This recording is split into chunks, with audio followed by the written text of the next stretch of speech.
Up until 2014, Crimea was a welcoming place for people of different nationalities and beliefs.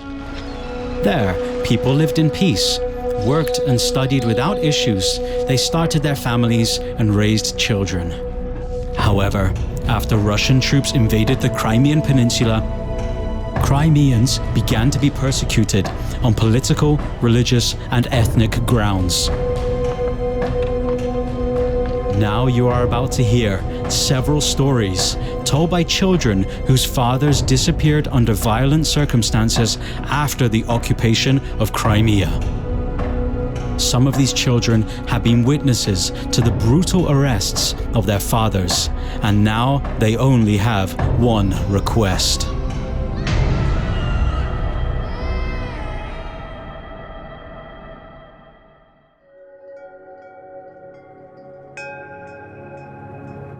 У нас возле дома есть вид, балкон, и там можно смотреть на горы, и иногда там спускается туман.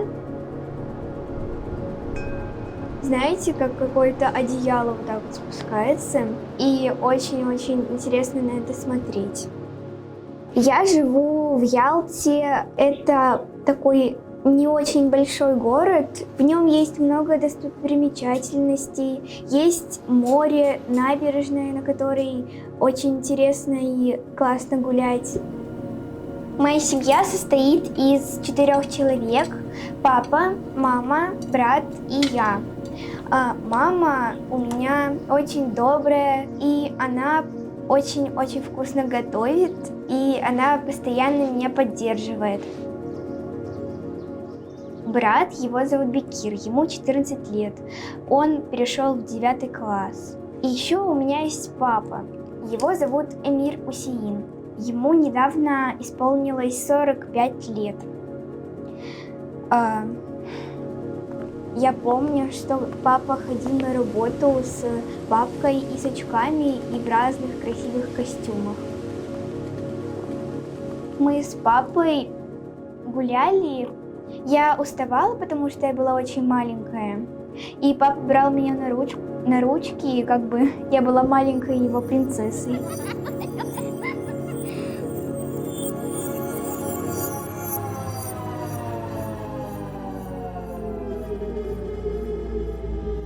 Я помню, как рано утром в день обыска меня мама разбудила с братом, одела. И я сначала подумала то, что папа просто уходит на работу, и они отмечают какой-то праздник, я не знаю. Но потом, когда папа не вернулся, я подумала, почему папы так долго нету. Очень-очень скучала по нему, даже потому что это был не очень такой маленький срок. Но потом он вернулся, но я это смутно немножко помню. Но потом его опять забрали. Если бы папа видел это видео, я бы хотела бы ему передать: нам тебя очень сильно не хватает, потому что ты наш единственный такой особенный человек. Мы тебя очень-очень сильно любим.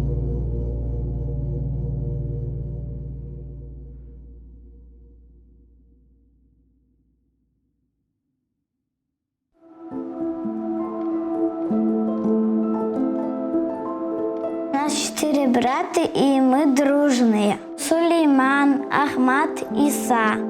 Это я придумаю слово Иса. Папа нас отводил на детскую площадку, на футбольное поле. Он любит мяч играть. Он ловил мяч и пинал на траву. Пинал тоже мне. И мы играли с ним в прятки. Он прятался, а мы его находили.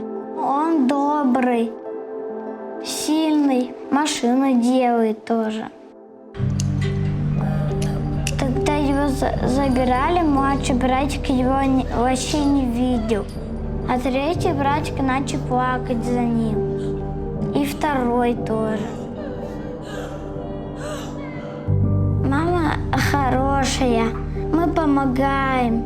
Сулейман, но он ножом аккуратно там режет огурцы, помидоры.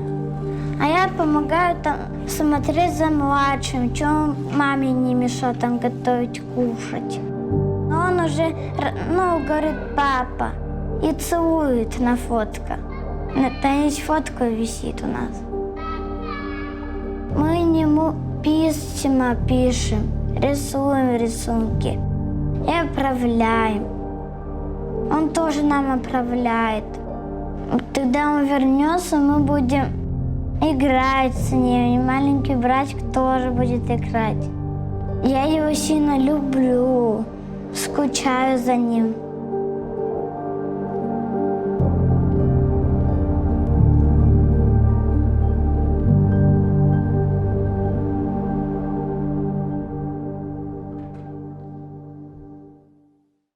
Папа, он как бы самый главный в нашей семье, мы его все очень любим и ждем.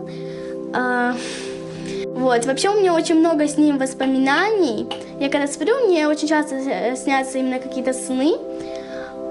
И без разницы, это веселый, страшный сон. Вы знаете, как на видео паузу ставят? Пауза ставится, проходит несколько секунд, сразу у меня включается момент, там, где я была маленькая, не помню, сколько мне даже лет было, 6-5, может. Мы с ним были в Ашане, там в развлекательном центре, и мы там вдвоем плавали на лодочке в виде лебедя.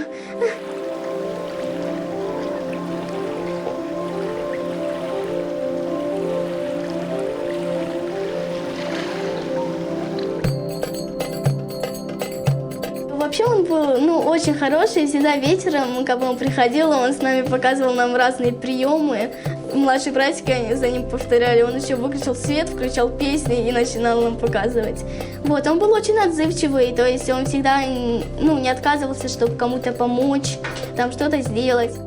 Еще я помню, он когда после работы пришел, он нам говорит, мы уже в пижаме были, и он нам говорит, выходите, быстрее выходите, мы выходим, а там между холодильником ежик и стрел, он вытаскивал ежика, и мы его кормили все. Где-то в 6, полшестого, вот так это было, точно не помню. Это было в 2016 году, в октябре вроде. То есть мы все спим, и тут просто слышно очень громкий такой стук, прям, как будто, знаете, прям ломом там все делают. Я просыпаюсь, а мне-то нужно платок одеть, мы же спим как бы без платка. И я укрываюсь одеялом, как бы они заходят, тут папа подрывается, и они его как бы на пол и в наручники. Мама там тоже встала, быстренько оделась. Потом они тут что-то писали, что-то делали, мы пока что рядом с папой были. Потом мы, когда уже поднялись на второй этаж, как мы просили прочитать намаз это молитва, потому что она скоро должна была выйти. И мы как бы просим, нам сначала не разрешали, потом там один спустился, нам все-таки разрешили, там начали быстро читать намаз. Потом, когда я сидела на своей кровати, ко мне подошел кто-то из ФСБшников, и что-то начал говорить, честно, я абсолютно не помню что, и мама меня просто забрала, как бы, и в какой-то момент просто папу вывозят, его увозят на машине, этот большой специальный, и его увезли, там мама была пока что на улице, и немного плохо стало, сразу после этого там все снимали, там, а я просто, не знаю, я просто плакала, не знаю, как себя чувствую. На самом деле, нужно как бы держаться и не сдаваться, так как, тем больше мы показываем нашу, как сказать, сплоченность, что мы вместе, то как бы мы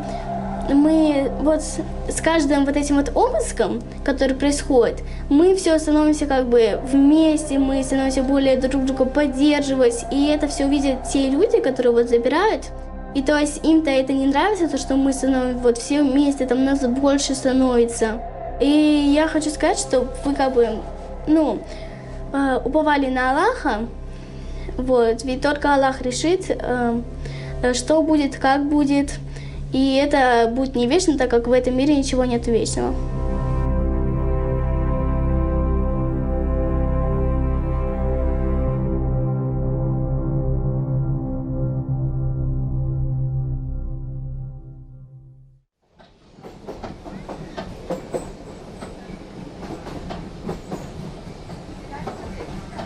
У мене був, я вважаю, хороший батько. Він завжди вмів і зі мною домовитися, і з людьми домовитися. Виховував мене як гідну людину, був дуже розумним, освіченим в багатьох сферах. Постійно допомагав моїм якимось починанням, стимулював мене до того, щоб я розвивався. Ми постійно виїжджали за місто на природу різну. Таке найяскравіше, що пам'ятаю, ми поїхали в Бахчисарайські, там біля Бахчисарая є гори. Ми туди з ночовкою в наметах пішли. Дуже файно все робили, там смажили їжу на багатті. Коли почалася окупація, він ходив на мітинги постійно, завжди був в гарячих точках. Потім він допомагав військовим, які лишилися на всяких своїх постах. Він допомагав їм виїхати з Криму, попасти їм на Україну. Тобто все це проходило майже через нього, і там декількох його друзів, вони все самі то робили. Я ще тоді доходжував до школи там останній тиждень, і в один момент він мав мене забрати зі школи після обіду. Але не прийшов, не забрав мене. Потім довелося мамі приїжджати з роботи мене забирати, і потім з того моменту він вже не відповідав на дзвінки, і ніякого контакту не було. Там наразі нічого не відомо про батька, де він, що з ним. Наразі вважається, він зниклим безвісті.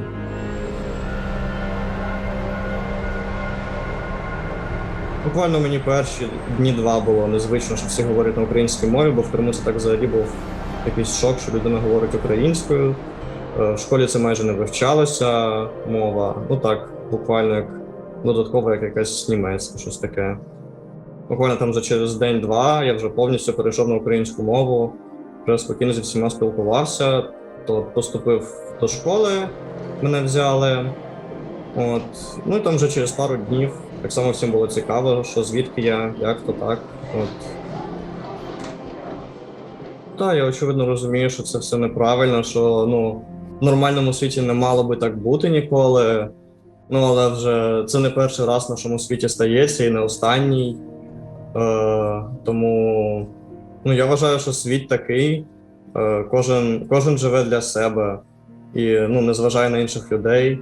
Можливо, це неправильно, але в такому світі ми живемо і майже ніяк це не змінити, тому, не сказати, що я це повністю прийняв, але я розумію, що на таких найвищих етапах з людьми нема сенсу боротися, що варто налагоджувати своє життя,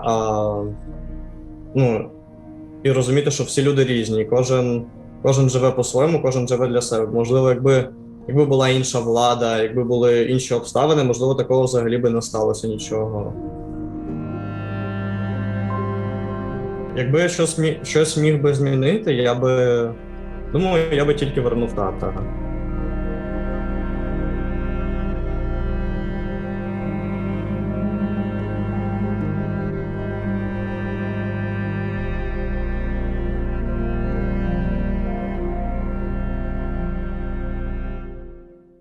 Когда меня родила мама, мама была под наркозом, и меня первым делом положили к папе на живот. И с этого момента как-то у нас с ним очень такая связь.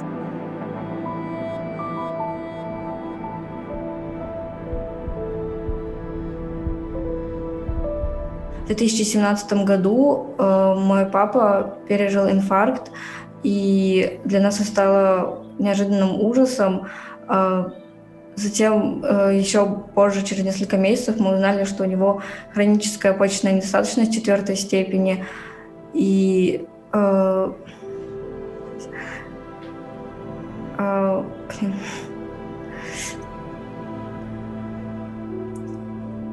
не знаю, как сказать.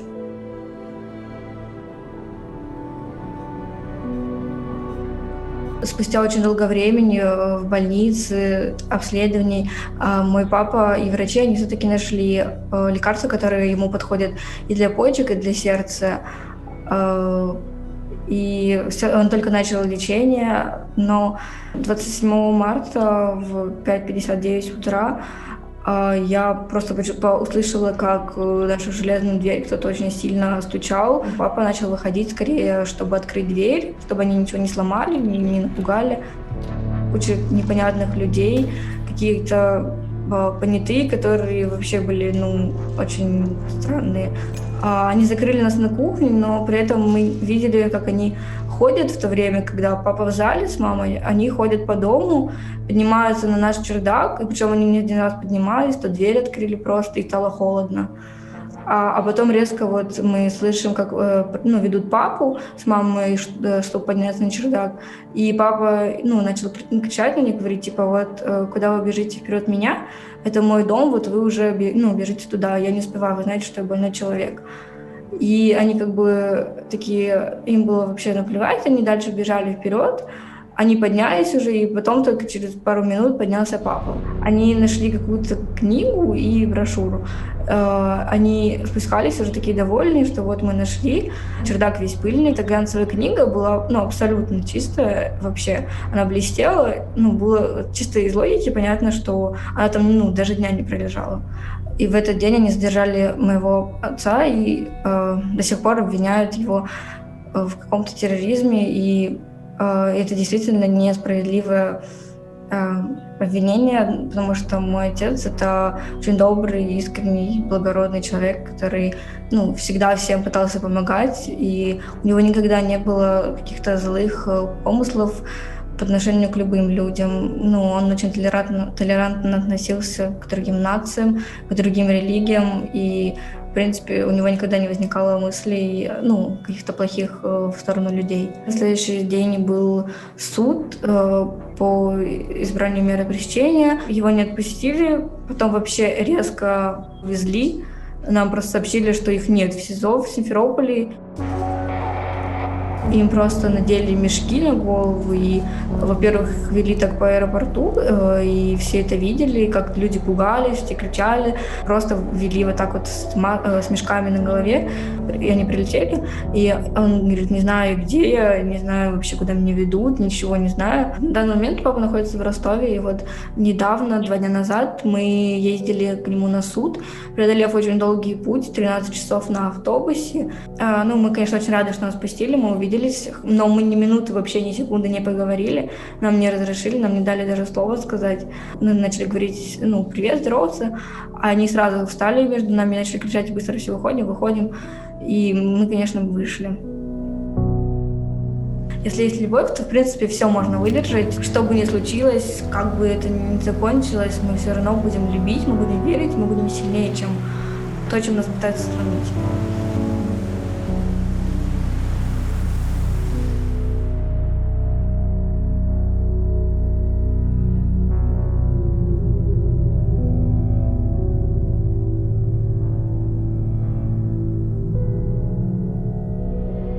This is by no means a total number of the children who faced such troubling situations. These are only 5 stories from families that lost their fathers. Currently, there are more than 120 political prisoners in Crimea.